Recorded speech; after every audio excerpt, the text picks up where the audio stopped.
Welcome back, World Lit students. I hope you're getting acclimated to the course, that you're finding everything that you need, that you're not overwhelmed yet, and that you're reading.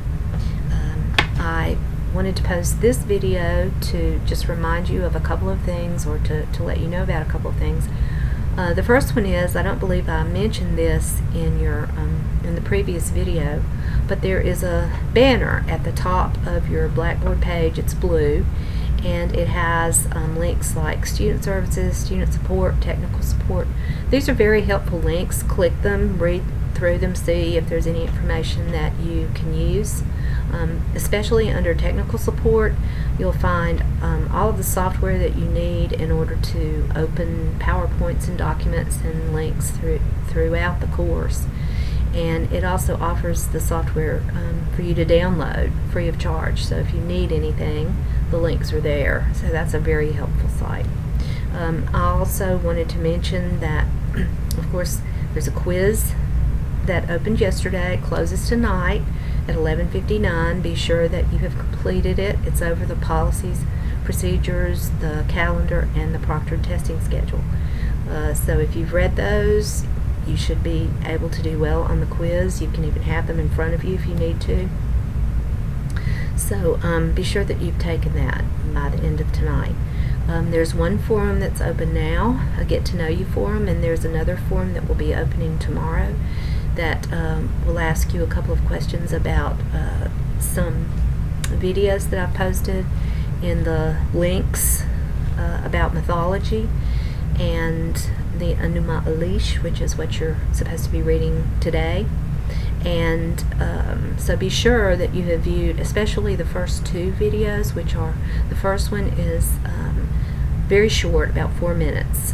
It's Joseph Campbell, who is or was an expert in the field of world mythology, and he's just talking a little bit about the hero and the hero's journey. And then the second one is a little bit longer. It's about 9 or 10 minutes, and it uses some fairly recent movies to compare the steps of the hero journey. And that's an important video to watch, because we're going to be reading about a lot of heroes during the course of the semester. So be sure that you watch those. I know that if you've read the Enuma Elish, or if you're reading it or going to read it, you will notice that some of the names are kind of difficult to pronounce.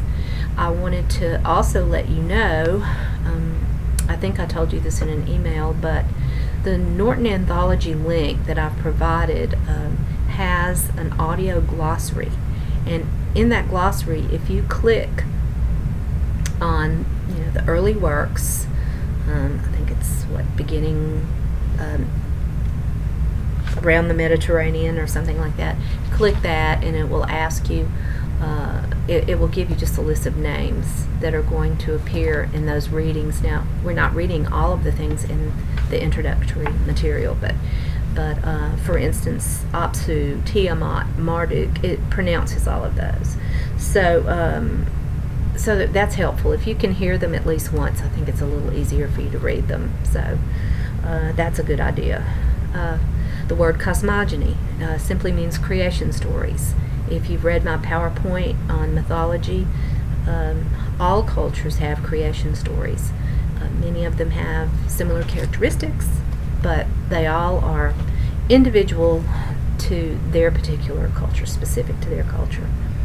The Enuma Elish is the Akkadian or Sumerian creation story. This is just a portion of it that you have in your textbook.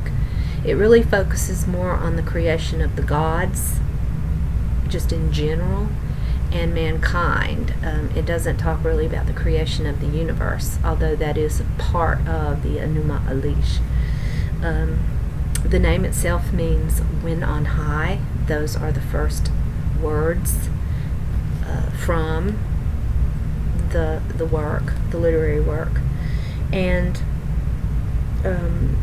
it begins with the two bodies of water, Apsu, which is the masculine freshwater deity, and Tiamat, which is the ocean or the salt water. And the mingling of these waters creates many of the gods, it forms many of the gods as a result.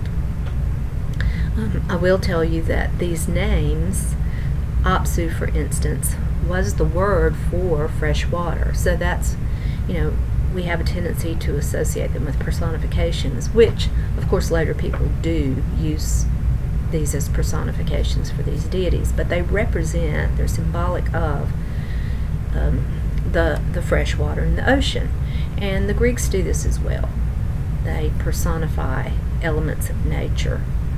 So this is quite common for ancient cultures. The god who kind of rises as the supreme god is Marduk, and he is the god who is credited with creating Babylon, very important city in Mesopotamia, building the temple there. The city is a reflection of the heavenly city of Ashara, and so this makes him a very powerful god. He's also, according to this version of the story, the one who gives Ea, the god of wisdom and magic, the idea for creating mankind to be a help to the gods, or to take over some of the burdens of the gods, to work for them, so to speak. And, maybe the inference too is they're slaves to the gods because they're taking over the work.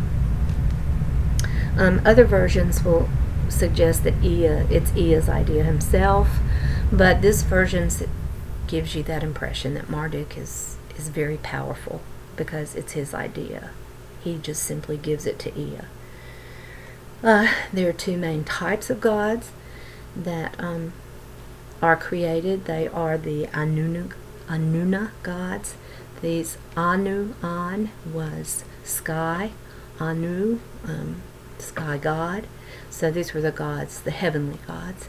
And then you had the Agigi gods, which were the gods of the underworld. So you have these two types. So already you have, the idea of the heavenly and then the demonic types of gods. But Marduk, being the creator of Babylon, and also, of course, the idea that he is called by many names all over Mesopotamia, makes him an extremely important deity. And he kind of, like I said, rises above the others as king of the gods, if you will. I just wanted to mention in a nutshell this work because it is the first one that you're going to read.